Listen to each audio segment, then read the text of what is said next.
যথারীতি মধ্যপ্রাচ্যের বিভিন্ন রুটে ফ্লাইট চলাচল এখনও বন্ধ রয়েছে এবং বাংলাদেশের আশেপাশের দেশগুলোর পাশাপাশি সৌদি আরব, ইতালি, ব্যাংককে সরাসরি ফ্লাইটগুলো চালু রয়েছে।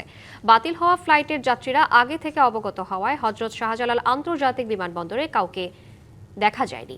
28 ফেব্রুয়ারি থেকে এখন পর্যন্ত 131টি ফ্লাইট বাতিল করা হয়েছে। বাতিলের তালিকায় থাকা ফ্লাইটগুলোর মধ্যে রয়েছে Qatar Airlines, Emirates Airlines, Gulf Air, Jazeera Airways ও ফ্লাই দুবাইয়ের 4টি করে এবং কুয়েত এয়ারের 2টি। ঢাকার শাহজালাল আন্তর্জাতিক বিমানবন্দর থেকে সর্বশেষ পরিস্থিতি জানাতে যুক্ত হচ্ছেন সহকর্মী আরিফুল ইসলাম। আরিফ, ভোগান্তিতে পড়া যাত্রীরা কি বলছেন? এখন কি অবস্থা দেখতে পাচ্ছেন বিমানবন্দরের সবশেষ পরিস্থিতি জানাবেন। শ্রাবন্তী, সকাল থেকেই আমি এই হযরত শাহজালাল আন্তর্জাতিক বিমানবন্দরে অবস্থান করছি। এখানে মূলত ভোগান্তির যে যাত্রী সেটা কিন্তু দেখা যায়নি।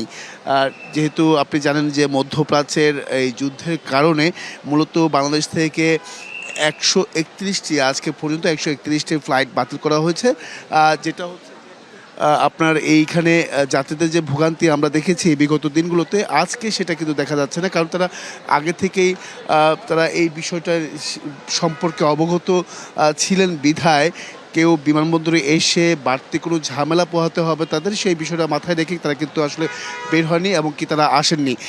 এই প্রেক্ষিতে আমি যদি একটু বলতে চাই যে সৌদি আরবের যে জেদ্দা কিংবা দোহা, কালার এক্সপার্ট ডার্ক স্যাপ এবং মাইল্ড অন হ্যান্ডস টেকনোলজি সমৃদ্ধ অরিক্স অ্যাডভান্স ডিটারজেন্ট পাউডার আপনার লন্ড্রি এক্সপার্ট। এছাড়া রিয়াদ, এই সমস্ত এলাকাগুলোতে কিন্তু এখন আপাতত আমরা দেখেছি যে কয়েকটি জায়গায় রিয়াদে এখন বন্ধ রয়েছে, তবে কিছুক্ষণ আগে খোলা ছিল। এমনকি কলম্বো, হায়দ্রাবাদ, জেদ্দা, ব্যাংকক, এরপর হচ্ছে মাস্কাট, এই সমস্ত জায়গাগুলোতে কিন্তু এখন পর্যন্ত ফ্লাইট বাতিল হয়নি। তবে সেগুলো কিন্তু যে শিডিউল ফ্লাইটগুলো রয়েছে সেই প্রেক্ষিতেই যাচ্ছেন। এমনকি আমি যেটা দেখতে পাচ্ছি যে আপনি জানেন আজকে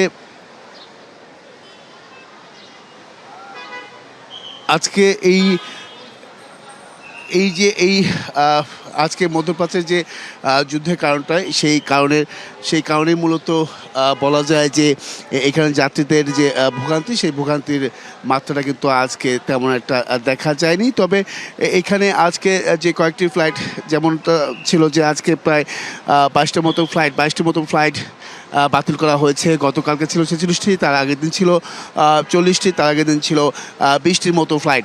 তো বলা যায় যে এই ফ্লাইটগুলো বাতিলের যে কারণ সেই মধ্যপ্রাচ্যের যুদ্ধের কারণে।